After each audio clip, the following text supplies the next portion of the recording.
Hello दोस्तों, मेरी कहानियों वाले चैनल पे आप सभी का स्वागत है। तो दोस्तों, हमारी आज की कहानी है सीधी सादी जेठानी।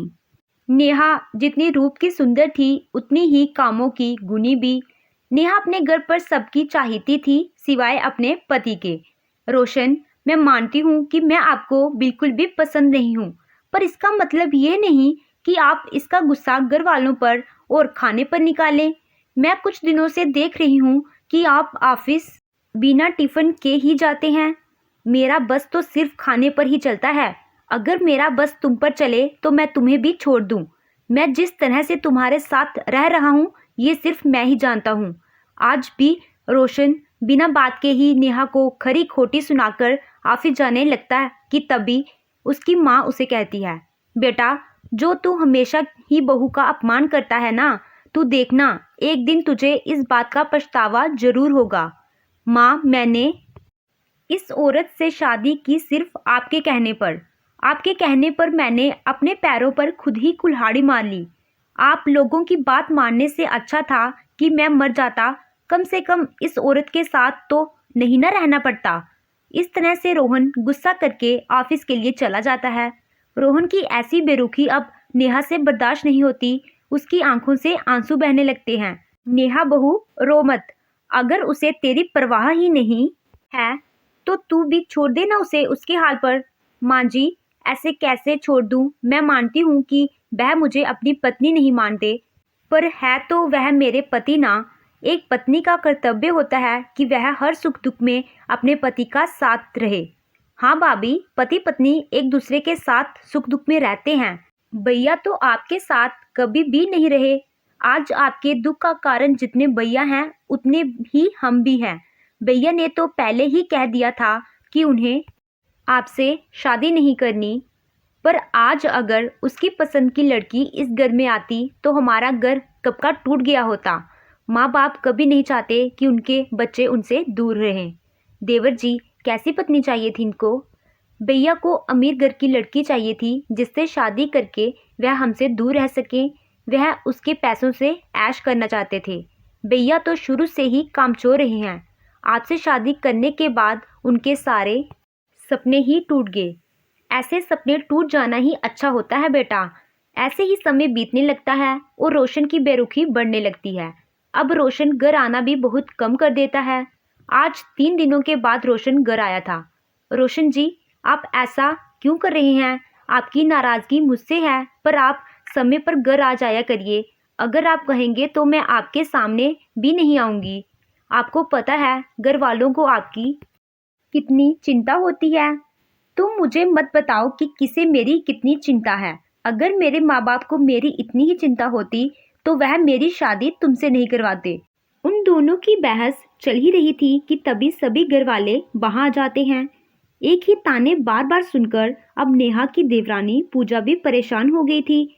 अब यह सब पूजा से बर्दाश्त नहीं होता तो वह अपने जेठ से कहती है, माफ करना भैया, आपके और भाभी के बीच में बो रही हूँ, पर आप ये सब ठीक नहीं कर रहे। आप उन्हें उस चीज़ की सजा दे रहे हैं जो गलती उन्होंने की ही नहीं। मैं आपसे पूछती हूँ कि जो व्यवहार आप भाभी के साथ कर रहे हैं वही व्यवहार कोई आपके साथ करे तो आप क्या करते? इस घर की छोटी बहू हो तो छोटी बहू बनकर ही रहो। घर का बड़ा बेटा बनने की जरूरत नहीं है, समझी तुम? इतना कहकर रोशन वहां से चला जाता है। ऐसे ही कुछ दिन बीत जाते हैं। फिर एक रोज रोशन सबके सामने नेहा पर हाथ उठा देता है। रोशन, तेरी हिम्मत कैसे हुई मेरी बहू पर हाथ उठाने की? माँ, अपनी बहू को समझा ले कि मुझसे ज्यादा सवाल जवाब ना किया करे और अपनी हद में रहे। हद में रहने की जरूरत नेहा को नहीं बल्कि तुझे है। तू अपनी सारी हदें पार कर रहा है। नेहा इस घर की बहू है और तेरी पत्नी। उसे पूरा हक है तुझसे सवाल करने का। अगर ऐसा है तो आप इसे अपनी बहू बनाकर रखो। मैं नहीं मानता इसे अपनी पत्नी। अब मुझे इसके साथ रहना ही नहीं। नेहा बहू मेरी बहू ही नहीं बल्कि मेरी बेटी है। पर हाँ, एक बात याद रखना, अब तुझे इस घर से एक फूटी कौड़ी नहीं मिलेगी। अगर ऐसी बात है माँ, तो आप मेरी भी एक बात सुन लो। अब मैं आप सबके लिए मर चुका हूँ। अब मेरा भी आपके साथ कोई नाता नहीं है। नहीं नहीं रोशन जी, ऐसा मत करिए, आप मेरी गलती की सज़ा पूरे घर को ना दीजिए। अब मैं वही करूँगी जो आप कहेंगे। अब मैं आपसे कोई भी सवाल नहीं करूँगी। भगवान के लिए ऐसी बातें ना करिए। मेरा फैसला नहीं बदलने वाला। रोशन अपना फैसला सुनाकर चला जाता है। रोशन के जाने के बाद नेहा के ऊपर मानो दुखों का पहाड़ टूट पड़ता है। भाभी, आप रोए मत। भैया ने ये सिर्फ गुस्से में कहा है। जैसे ही उनका उनका गुस्सा शांत होगा वह घर वापस आ जाएंगे। अगर वह वापस नहीं आए पूजा, और गुस्से में आकर उन्होंने कुछ कर दिया अपने साथ, तो हम क्या करेंगे? नेहा बहू, पूजा बहू बिल्कुल सही कह रही है। रोशन अभी गुस्से में है, इसीलिए उसने ऐसी बात कही है। जैसे ही उसका गुस्सा शांत होगा वो घर वापस आ जाएगा। आखिर वह जाएगा कहाँ? बहू, तू तो जानती है ना कि कैसे वह 3-3 4-4 दिन तक घर से बाहर रहता है और फिर वापस आ जाता है। घर वालों के काफी समझाने पर नेहा खुद को संभाल लेती है और रोशन के आने का इंतजार करती है। देखते ही देखते कुछ दिन बीत जाते हैं और ऐसे ही 2 महीने भी बीत जाते हैं। रोशन घर नहीं आता। माँ जी, 2 महीने बीत चुके हैं पर रोशन जी अभी तक घर नहीं आए। मैंने आपसे कहा था कि वह गुस्से में गए हैं और अब वह फिर कभी हमारे पास वापस नहीं आएंगे। काश बहू, उस दिन मैंने रोशन को रोक लिया होता या फिर उसके जाने के बाद उसे ढूंढा होता।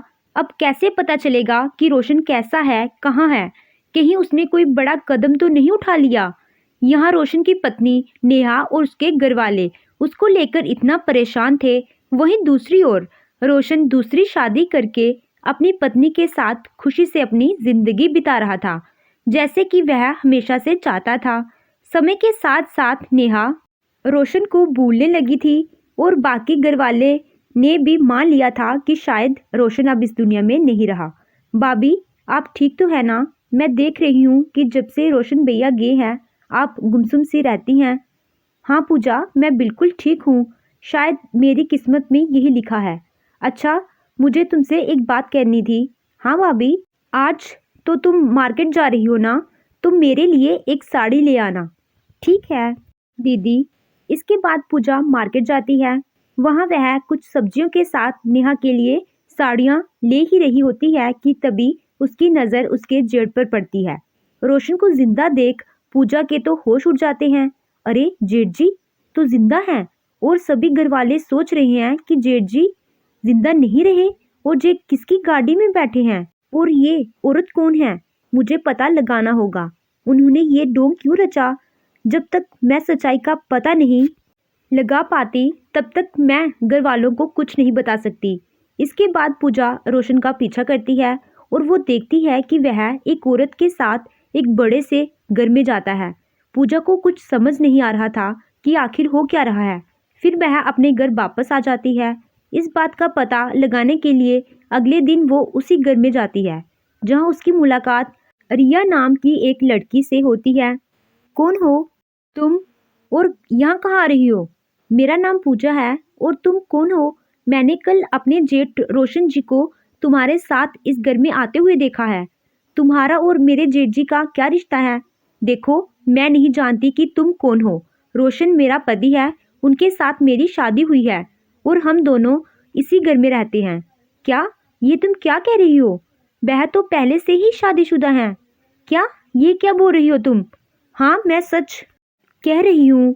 इसके बाद वह दोनों एक साथ बैठकर कुछ बातें करती हैं और फिर पूजा अपने घर वापस आ जाती है। पर वह घर आकर किसी को कुछ नहीं बताती और इस सच को छुपा कर रखती है। पर दूसरी ओर रोशन अपनी पत्नी के साथ आराम से रह रहा था। पर कहते हैं ना कि जो खुश दिखता है वह खुश होता नहीं। ऐसे ही कुछ हाल था रोशन का भी। रिया, ये देखो, मैं तुम्हारे लिए पायल लाया हूँ। ज़रा पहन के बताओ कैसी लग रही है? पायल लाए हो मेरे लिए? तुम्हारे पास पैसे कहाँ से आए? तुम तो यहाँ पर मुफ्त की रोटी तोड़ते हो। मैं तो मान ही नहीं सकती कि ये पायल तुम अपने पैसों से लेकर आए होंगे मेरे लिए। रिया, जो तुम मुझे पैसे देती हो ना, उन्हीं से कुछ पैसे जोड़कर मैं तुम्हारे लिए गिफ्ट लेकर आया हूँ ताकि तुम खुश हो जाओ। पर तुम्हारी बातों से ऐसा लग रहा है कि तुम खुश नहीं हुई। रोशन की बात सुनकर रोशन के ससुर कहते हैं, रोशन, मेरी बेटी खुश तब होती जब तुम यह पायल अपनी कमाई से लेकर आते। तुम तो हमारे टुकड़ों पर पड़ रहे हो, और पायल भी तुम मेरी बेटी के पैसों से ही लेकर आए हो। पता चल गया ना मेरी नाराजगी का राज। अब जाओ और मेरे और पापा के लिए खाना बनाकर लाओ। हम दोनों बहुत थक चुके हैं। इस तरह से रिया अपने पिता के सामने रोशन की बहुत बेइज्जती करती है और अपने पिता के साथ कमरे में जाकर काम के बारे में बात करने लगती है। कुछ समय के बाद जब रोशन खाना लेकर कमरे में आता है, रोशन, तुम्हारे घर वालों ने तुम्हें तमीज़ नहीं सिखाई क्या? अगर नहीं सिखाई तो मैं सिखाती हूँ। जब कोई दो बड़े लोग इम्पोर्टेंट बात को डिस्कस कर रहे हों तो बिना लॉ किए यूं इस तरह घुसना नहीं चाहिए। इस तरह से रिया और उसके पिता रोशन को नौकर बनाकर रखते हैं और रोज़ उसकी बेइज्जती करते हैं। अब ये सब सह सहकर रोशन भी थक चुका था। मैंने इस लड़की से शादी की ताकि आराम से पूरी ज़िंदगी बैठकर खाऊंगा, पर आज लग रहा है कि मैं कितना गलत था। मेरे लिए नेहा ही सही थी, पर मैंने नेहा के साथ कितना गलत किया। शायद उसी की ही सज़ा आज मुझे मिल रही है। पर अब क्या करूं? किस मुंह से नेहा के पास जाऊं? अगर घर वालों ने मुझे नहीं अपनाया तो, पर यहाँ रहकर अब मैं और जिल्लत की ज़िंदगी नहीं जी सकता। रोशन घर जाने का फैसला लेता है। वह बिना डरे रिया और उसके पिता से कहता है, मैं तुम दोनों बेटी और बाप का नौकर नहीं हूँ। जब तुम कहो उठ जाओ तो मैं उठ जाऊँ, जब तुम कहो बैठ जाओ तो मैं बैठ जाऊँ। बस बहुत बर्दाश्त कर लिया मैंने, इसीलिए मैं जा रहा हूँ तुमसे सारे रिश्ते नाते तोड़कर। जाओगे कहाँ मिस्टर रोशन? मैं भी देखती हूँ कि मुझे छोड़कर तुम कहाँ जाते हो। जहाँ जाना है जाओ, मैं भी आ रही हूँ तुम्हारे पीछे पीछे। इसके बाद रोशन रिया को छोड़कर अपने घर निकल जाता है। रिया को भी उसकी सारी सच्चाई के बारे में पूजा ने बताया था, इसीलिए रिया को उसके घर का पता था, तो रिया भी वहीं पहुंचती है। वहां घर पर सभी रोशन को जिंदा देखकर और उसकी दूसरी बीवी को देखकर हैरान रह जाते हैं। ये सब देखकर रोशन की माँ रोशन से कहती है, तुम जिंदा हो और तुमने दूसरी शादी भी कर ली। एक बार भी नहीं सोचा कि तेरे घर वालों पर क्या बीतेगी? माँ, शायद इसी बात की सजा मुझे मिल रही है। अभी तुम्हें सजा मिलनी बाकी है मिस्टर रोशन। तुम पहले से ही शादीशुदा थे, पर फिर भी तुमने मेरे साथ शादी की। अब मैं तुम्हें जेल भिजवा कर ही रहूंगी। नहीं बहन, ऐसा मत करो। मैं रोशन जी को तलाक दे दूंगी। रोशन जी हमेशा तुम्हारे साथ रहेंगे, पर तुम उन्हें जेल मत भेजो। उन्हें माफ़ कर दो। उनकी तरफ से मैं आपसे माफ़ी मांगती हूँ। भाभी, आप माफ़ी क्यों मांग रही हैं? गलती तो जेठ जी ने की है। उन्होंने सिर्फ आपको नहीं बल्कि रिया को भी धोखा दिया है। नेहा, तुम फिक्र मत करो। ये सब तो मैंने और तुम्हारी देवरानी पूजा ने रोशन को सबक सिखाने के लिए हमने यह नाटक किया। तुम्हारी देवरानी ने मुझे सब सच बता दिया था। हम चाहते थे कि रोशन को अपनी गलती का एहसास हो। और मिस्टर रोशन, तुमने अपनी बीवी की कभी कदर नहीं की, इसीलिए मुझे तुम्हारे साथ ये व्यवहार करना पड़ा। आई होप तुम्हें अपनी गलती का एहसास हो गया होगा। इसके बाद रोशन नेहा के पैरों में गिर जाता है, उससे माफ़ी मांगता है। नेहा भी उसे माफ़ कर देती है। रिया भी रोशन को तलाक दे देती है। अब नेहा और रोशन अपनी एक नई जिंदगी की शुरुआत करते हैं। तो दोस्तों, आपको ये कहानी कैसी लगी? कहानी अच्छी लगी हो तो वीडियो को लाइक कीजिएगा। अगर आप मेरे चैनल पे नए हो और अभी तक आपने चैनल को सब्सक्राइब नहीं किया है तो प्लीज़ सब्सक्राइब कीजिएगा। Thank you.